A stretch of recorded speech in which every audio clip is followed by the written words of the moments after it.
Good morning. You are already ahead of 95% of people if you can just communicate competently. That means that you don't have to be the absolute best at your communication skills, you just have to be better than average. It is now statistically proven that people who have better communication skills get better job opportunities and just opportunities in general, and they also attract higher quality goals. I say that you're already ahead of 95% of people if you can just communicate competently, because our education system doesn't value or doesn't teach communication skills or just talking in general. You're always taught to keep quiet, you're always taught not to speak back. All of these things have beaten our communication skills and our just confidence to speak up in general. That means that there's a lesser supply of good communicators, and when there's less supply, there's an increase of demand. When there's an increase in demand, you don't necessarily have to be the absolute best communicator in the entire world, you just have to be good enough. So you would be honestly pretty stupid to click off this video right now, because this video will save your entire future. So if that sounds interesting, keep watching.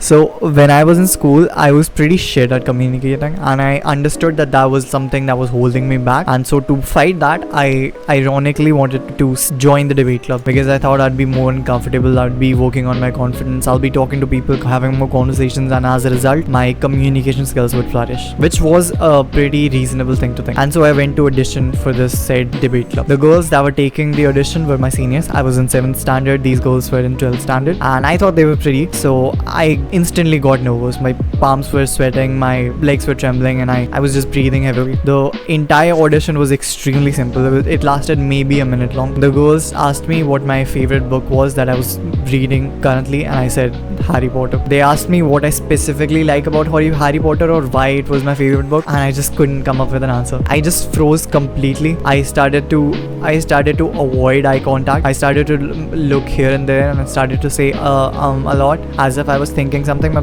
My head was completely blank. I could not think about anything. And after that, after 3 to 7 seconds of me pretending that I'm thinking something, the girl said, "It's okay, you can go." And I was obviously rejected. I was not allowed into the debate club. Now, there were a lot of reasons that caused that particular incident to happen. There's a lot of things I would have done differently, of course, but I now have a better understanding and a more mature mindset, so I could not come up with the answer because of a lot of reasons, but we will not discuss that today. Today, let's only talk about what are some things that I would have done that I know now would have helped me avoid that incident from ever happening again, and if that incident would have happened right now. So here are 5 things that in my opinion would flourish my 7th standard communication skills. Number 1 is to read more books. When you read, you increase your vocabulary. That's nice, but the reason why I suggest you to read more books is not because you increase your vocabulary. That's fine, that's cute and all, but the main reason is because you learn how to form sentences better, because there's always going to be dialogues in a book, because there's always going to be characters in a book, because there's always going to be stories in a book. Even if it is a self-help book, you'll still find stories, characters, and as a result dialogues in a book. When you read them like that, especially if you read them out aloud, they really help you formulate sentences.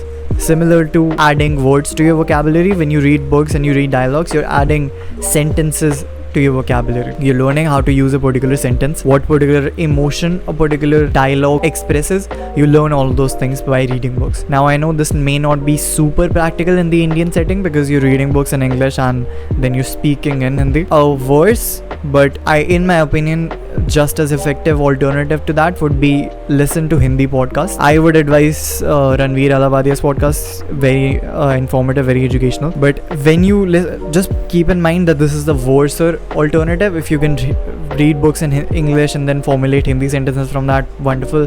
If you just speak in English more often, that would also improve your English speaking skills. But if you're just not interested in any of the benefits from reading English books, an alternative, let's just say a variation, would be listening to Hindi podcasts. Keep in mind not to listen to podcasts for entertainment purposes. Just do this as a part of your practice to improve your communication skills. When you're doing this, you're learning from the best communicators, podcasters whose entire jobs are based off of having good conversations, and you're learning from authors who basically live off of creating good conversations through fictional characters. So it's an absolute the best mentors that you can have are authors and podcasters when it comes to communication skills. Alright, so now you learned, right? You have vocabulary, you have good sentences formed, you know how to reply to certain sentences, and you never will get stuck in a conversation just because you're thinking of a reply, right? Cool. But how do you practice? How do you literally make sure that there is no setting that will make you nervous or that will break you down? Here are 3 effective ways that you can practice your communication skills. Number 1 is talk to more people. I know it's completely like surprising, oh, talk to more people, but it genuinely is when you think about it. Like, the best way is to talk to just people that you already know, because there won't be any resistance. I'm not asking you to go and cold approach people that you don't know.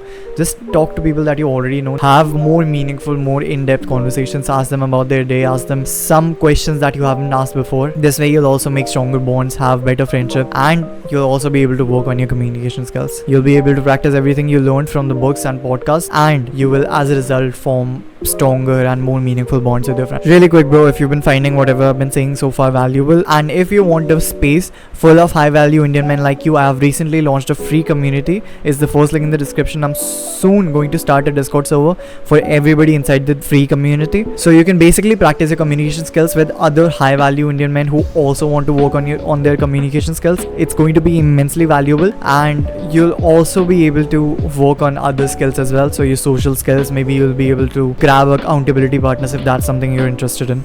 It's the first link in the description. As I said, it's completely free. Go and join right now. Tip number 3 is practice talking in front of the camera. I'll play a clip of me from a year ago where I wasn't as conditioned as I am in speaking in front of the camera. Take a look. Today for you, I'm going to be reviewing this beautiful book called The Way of the Superior Man. Now, I have read this book. It took me about 10 days to complete this book, and let me tell you, this is an absolute beauty. The Way of the Superior Man by David Dida. This book teaches you about the ways of the superior man. Now, just a little disclaimer. Some of you might think this teaches you the ways of masculinity in the modern world, as you know. Can you see a difference in my tonality?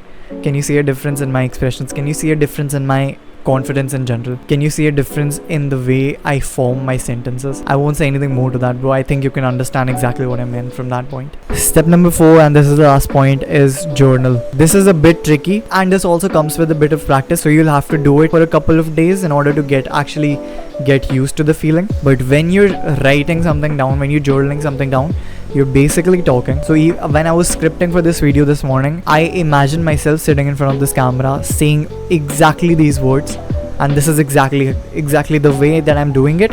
That's exactly how I imagine myself, and that comes with, yes, one, practice, but that's just intrinsic. So maybe this is just for a YouTuber, maybe this is just my thing, because when I'm scripting I have to be mindful of the pauses, I have to be mindful of the editing that I'm going to do later on. But I think it's going to be immensely valuable if you just learn how to journal more. Write down your thoughts, write down about your experiences, write down about your life events. All of these are going to be sort of like your invaluable life lessons that you've learned in your life. That's all I have for you today. Hopefully you got some value.